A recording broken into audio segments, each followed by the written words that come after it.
In the headlines, Nigeria's global terrorism index improves, ranks 6th in the world. United States to offer suspended DCP Abu Kyari legal representation, silent over extradition.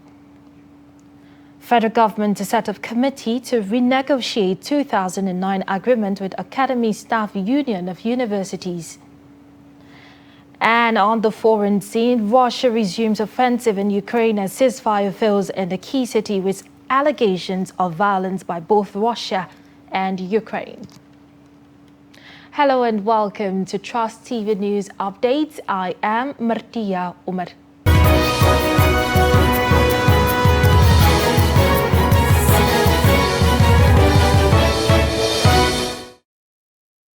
And now the news info.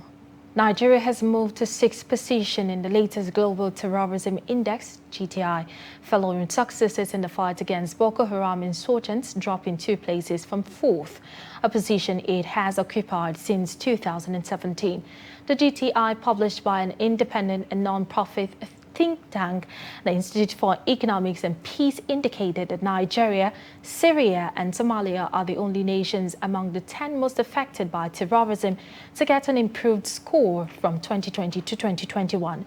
According to the report, there's a decline in the number of terrorism-related deaths in Nigeria, attributing the incident to the death of Boko Haram leader Abubakar Shekau and the federal government's effort at defeating the group.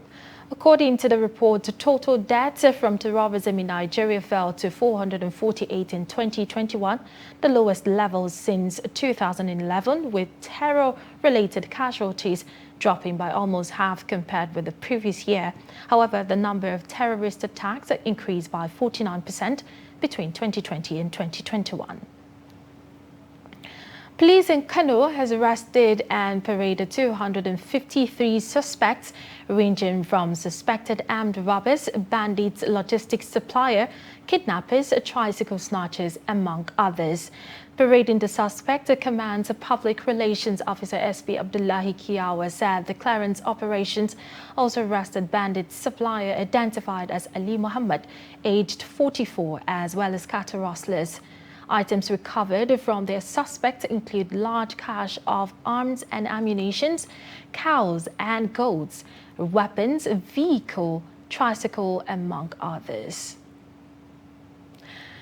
Now to Niger State, where Irregular Development Association has condemned the killing of herders, cattle and destruction of farm crops around the Mayanga community of Bassa local government area of Plateau State. And the Secretary General of the group, Danjuma Autai, in a statement alleged that the killing might have been carried out by the youths who were provoked by the activities of herders in the area. He described the incident as unfortunate and called on the security agencies to investigate and prosecute those fueling crisis in the area, which he noted is a threat to the peace pact signed with the Fulani community. The association said the killing of the cattle should be seen as an act committed by individuals and not the entire Irregular people. It will be recalled that the leadership of the Fulani in the state had on Thursday claimed that over 100 of their cattle were killed around Mayanga. Gombe State government has approved over 400 million naira for the procurement of 13 Toyota Hilux vehicles. The government said the vehicles are expected to be deployed to the 11 local government areas of the state to provide logistics and security operations across the state. Ibrahim Ismail reports. Gombe State is located at the center of the northeast, a region that suffered attacks from insurgents for over a decade. To complement the efforts of security agencies working to ensure adequate protection of lives and property, the State Council has budgeted over 434 million naira for logistics. The State Executive Council had approved 13 Toyota Hilux van to the 11 local government areas, specifically meant for security operations. This is as a result of security situations we have in the state and especially local governments. and you could all agree that the state government is doing its best to see that security is maintained in the state. So therefore, Council today approved those vehicles, and at the cost of 31,080,000 each, totaling the sum of 434,343,000 naira only, and it will be soon be procured and be distributed to the 11 local government areas. Thank you. Gombe State is considered as one of the most peaceful states in the country, and more need to be done to strengthen security across the state. From Gombe, Ibrahim Ismail reporting for Trust TV. In another development, the Department of Justice of the United States of America has declined comments on the planned extradition of suspended Deputy Commissioner of Police Abu Kyari. In an email to an inquiry sent by Punch newspaper to the Director of Media Relations of the United States Attorney's Office, Thom Rozek said that the department did not comment in relation to the pending extradition request for any defendant. The Justice Department, however, reiterated that Kyari is facing charges filed in 2021, which led to his indictment, adding that he would be offered legal representation in the United States. The Inspector General of Police, Osman Baba, announced the suspension of Kyari in July 2021 for alleged involvement in a $1.1 million internet fraud allegedly perpetrated by Hush Puppy and 4 others. Chief Observer, EU Election Observation Mission, Ms. Mary Arena, has described the 2022 Electoral Act as a great achievement for deepening of Nigeria's electoral process. Arena said this at a news conference on Friday in Abuja while presenting the mission's final report on Nigeria's 2019 general elections. Arena said that EU election, followed by mission, noted progress with a new law and INEC reforms, but also stressed the need for further actions. She said that the EU election follow-up mission to Nigeria released its report on the status of implementation of the 30 recommendations made by the 2019 EU election observation mission. Out of the 30 recommendations we made in 19, at this time we consider 11 to be partially implemented and 2 to be implemented. This includes 3 of the mission's priority 7 recommendations. They relate to result collation procedures, result transparency, and improving access to remedy. These progress are encouraging. The passing of the new Electoral Act is a very positive step forward. The new Act comprehensively introduces a range of measures that improve the election process. It is impressive how the National Assembly, INEC, and civil society worked together on this. It is a big achievement that paves the way for improvement in future electoral processes. Also impressive are the steps that INEC has taken, most notably in uploading polling unit results in real time so everyone can see what has been recorded. This is a major advance, making the election process more transparent.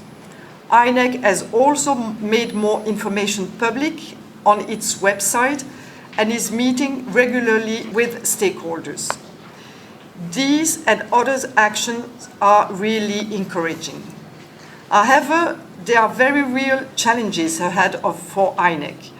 It needs to improve its operations with better planning, logistics, and oversight. This is necessary to avoid the shortcomings seen in recent elections, which can put people off taking part in elections. Another serious challenge is the introduction of new technology for the accreditation of voters in polling units. We urge INEC to do a comprehensive lessons learned exercise in the use of BVAS and to have an independent evaluation of their use and to develop a full plan accordingly. We have seen a lack of tangible action in regards to women's political participations. On Tuesday, we saw the National Assembly reject bills for increasing opportunities for women in politics. Thus, no legislative measures have been taken for reserved seats or for parties to have internal regulations promoting women in their structures or as candidates. Without serious actions, the potentials of Nigerians' women is really missed. And still on electoral matters, ahead of the 2023 general elections, the Independent National Electoral Commission, INEC, though yet to officially lift the ban on political activities for the 2023 elections, politicians, particularly with interest to vie for elective positions, have commenced consultations. This report by Trust TV's Yusuf Akogu highlights some of the politics ahead of the 2023 presidential election. One of the first to announce his intention to contest for the office of the President of the Federal Republic of Nigeria is the national leader of the All Progressives Congress, Asiwaju Bola Ahmed Tinubu. The former governor of Lagos State, who spoke with State House correspondents after visiting President Muhammadu Buhari, said he is out to fulfill his lifelong ambition. I've informed the President of my intention, but I've not informed the Nigerians yet. I'm still consulting. Other politicians who follow suit include the governor of Ebonyi State, David Umahi, former governor of Abia State and serving senator, Orji Uzor Kalu, former secretary to the government of the Federation, Anyim Pius Anyim, Omoyele Sowore, amongst others. I will be running for presidency on the platform of APC. But what are the likely verdicts of the people in 2023? I would prefer they should give youth a chance, because for the past 60 years now, they have been ruling us, they are not leading us. So they should give youth a chance and find someone that is capable, that can lead us to our destination, not people that will just be maltreating and doing bad and so many things to Nigerians. That's what I can say. Like someone like Zulum, governor of Borno State, is a good man. He's trying, despite the Boko Haram and banditry in his state. You can see his performance and everything. Someone like Emmanuel Odom of Akwa Ibom State, he's a good man. You can see what he's doing for his people. That's the people, that's the youth we need, not our ancestors. So it also depends on the category of young people. Is it the same, coming from the same circle, men or women? Because if we are advocating for young people to take over the economy or the government, it should be women this time. Yes. If we can't get the change we desire from the men, we are ready to take over. Nigeria is supposed to look for a new set of people, not those that have been ruling. But the challenge is this: those that have made name have already dominated everywhere. So for a new person to just come out and say he wants to rule now, and if at all he's join any party, he has to queue before he can reach his own turn to say he wants to be either president or whatever. So that's the challenge we are facing in this country. The structure for new party, for new person to come, that structure is not there. And the existing one has already dominated. So we just look for the one that is manageable. You look for the demons that you can manage out of all the demons. Younger politicians have repeatedly reacted that while the steady progression of time is about to ease out a generation that has clung to political power since the dawn of independence in 1960, there is now greater evidence that the playbook of political power and participation can no longer remain the same. The next president of Nigeria must be somebody with a sound understanding and, if possible, experience in economic fundamentals. Nigeria is best served by a leader from 2023 with technocratic knowledge of how to manage Nigeria's economy, because that guarantees the welfare of the citizens. That has an implication for the security situation of the country, because when people don't have jobs, they go into crime. When people are illiterate and don't have education and skills, they fall prey to religious extremism or extremist ideologies. So these are the kinds of things that happen when an economy is bad. The choice is now before the general public to decide who to entrust Nigeria to after the expiration of the tenure of the current president, Muhammadu Buhari. Yusuf Akogu, Trust Television News, Abuja. You're watching the news updates on Trust Television. Coming up after the break, we'll take a look at why food vendors prefer charcoal over gas. Do stay with us. Coronavirus disease, COVID-19, is an infectious disease caused by SARS-CoV-2 virus. Most people who fall sick with COVID-19 will experience mild to moderate symptoms and recover without special treatment. However, some will become seriously ill and require medical attention. The virus can spread from an infected person's mouth or nose in small liquid particles when they cough, sneeze, speak, sing, or breathe. These particles range from larger respiratory droplets to smaller aerosols. You can be infected by breathing in the virus if you're near someone who has COVID-19 or by touching a contaminated surface and then touching your eyes, nose, or mouth. The virus spreads more easily indoors and in crowded settings. Maintain a safe distance from others at least 2 meters even if they don't appear to be sick. Wear a mask in public, especially indoors or when physical distancing is not possible. Clean your hands often. Use soap and water or an alcohol-based hand sanitizer. Cover your nose and mouth with your bent elbow or a tissue when you cough or sneeze. Stay home if you feel unwell. Get vaccinated. Properly fitted masks can help prevent the spread of the virus from the person wearing the mask to others. Masks alone do not protect against COVID-19 and should be combined with physical distancing and hand hygiene. Protect yourself and others around you by knowing the facts and taking appropriate precautions. Follow advice provided by your local health authority. This message is brought to you by Trust TV.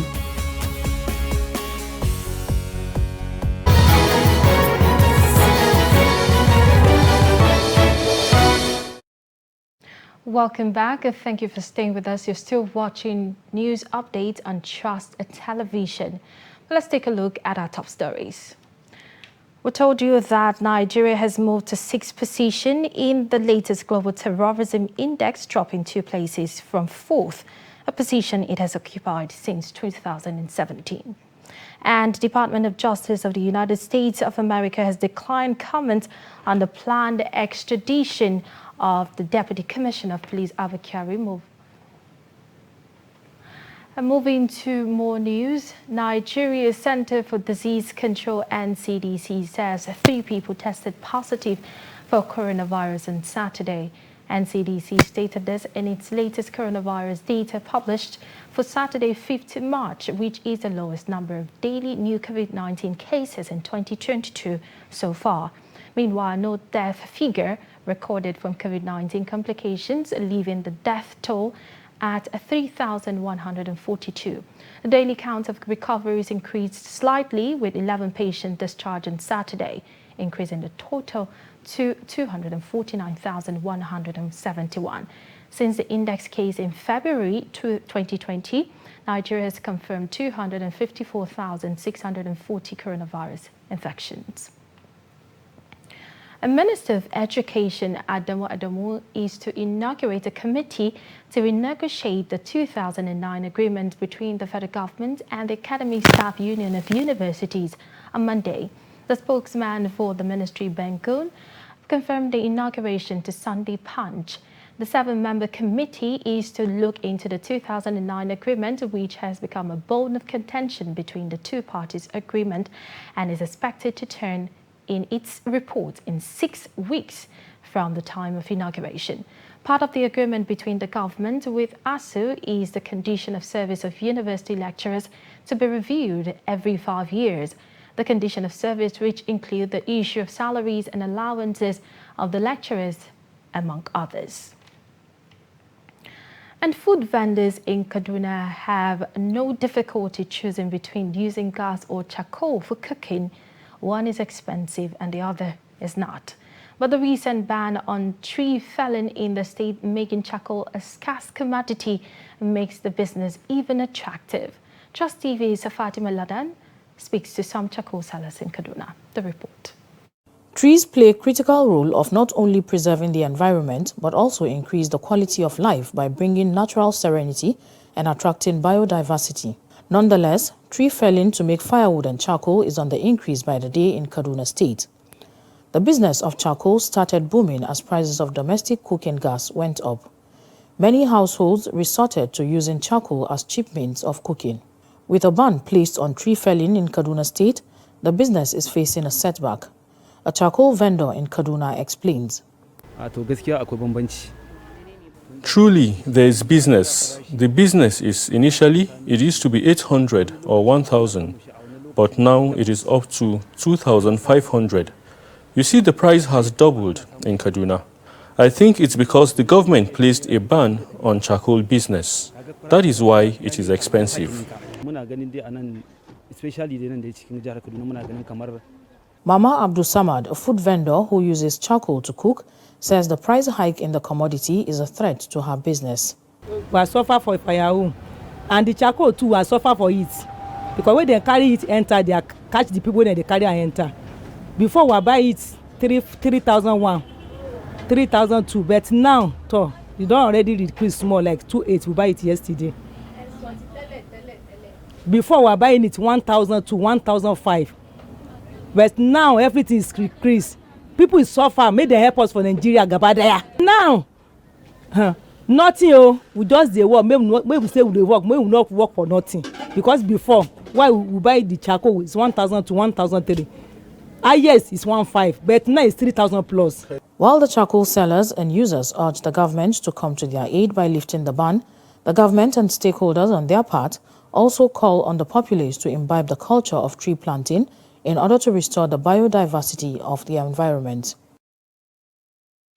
And away from Kaduna, Initiative for Food Security and Ecosystem Preservation, GIFSAP, and the Citizens Climate Lobby, Abuja, have urged the federal government to ensure effective implementation of the Climate Change Act. The non-governmental organizations made the appeal at a media roundtable to discuss the Intergovernmental Panel on Climate Change 2022 report and its implication for Nigeria in Abuja. Executive Director of GIFSAP, David Tarungwa, said although President Muhammadu Buhari signed the Climate Change Bill into law in 2021, more needs to be done by the federal government and relevant stakeholders for its implementation. The fact is that the problem is here with us. In Mozambique, in Zambia, just a few months ago, we know what happened. These countries need resources. We need to adapt. We need to build resilience. And we cannot do this without money. They must fulfill their promises. And it is with this money that we can do energy transition. It is with this money that we can do climate-smart agricultural practices. Our people need social safety nets. We also need technology in response to this issue. We must develop early warning systems for disaster risk management and reduction. And to business news, the National Bureau of Statistics says average fare paid by commuters for bus journeys within the city per trip rose by 35.28% from 352 naira 15 kobo in January 2021 to 476 naira 39 kobo in January 2022. According to the report, the average fare paid by air passengers for specified routes single journey increased by 0.26% on month-on-month from 38,253 naira 35 kobo in December 2021 to 38,352 naira 19 kobo in January 2022. On year-on-year, the fare rose by 5.18%, and the average fare paid by commuters for bus journey into city stood at 2,801 naira in January 2022, indicating an increase of 0.59% on month-on-month when compared to the value of 2,784 naira in December 2021. The fare also rose by 19.39% on year-on-year from 2,346 naira in January 2021 to 2,801 naira in January 2022. And on the foreign scene, Russia has resumed its offensive on the strategic port city of Mariupol after a temporary ceasefire failed, with allegations of violation by both sides. Meanwhile, at least 1,500 foreign students are reportedly trapped in the northeast Ukrainian city of Sumy as shelling from the Russian army continues for 10th day after humanitarian corridors failed to materialize. This comes as UN Secretary General Antonio Guterres says the United Nations is committed to scaling up its humanitarian operations to help both those who have stayed in Ukraine and the millions who have fled. And to sports, Kenya's double Olympic champion Eliot Kipchoge says he would aim for one thing at a time after narrowly failing to beat his own world record in a dominating performance at Tokyo Marathon on Sunday. Kipchoge won the race in 2 hours, 2 minutes, 40 seconds, the fourth fastest time in history to give him victories in 4 of the world's 6 major marathons. A 37-year-old has now run 3 of the 4 fastest marathons in history and has ambitions to win a record-breaking 3rd consecutive Olympic gold at Paris 2024. And now we have come to the end of the news update on Trust Television. Join us on our social media platforms for more updates. I am Martia Umar. Thank you for watching.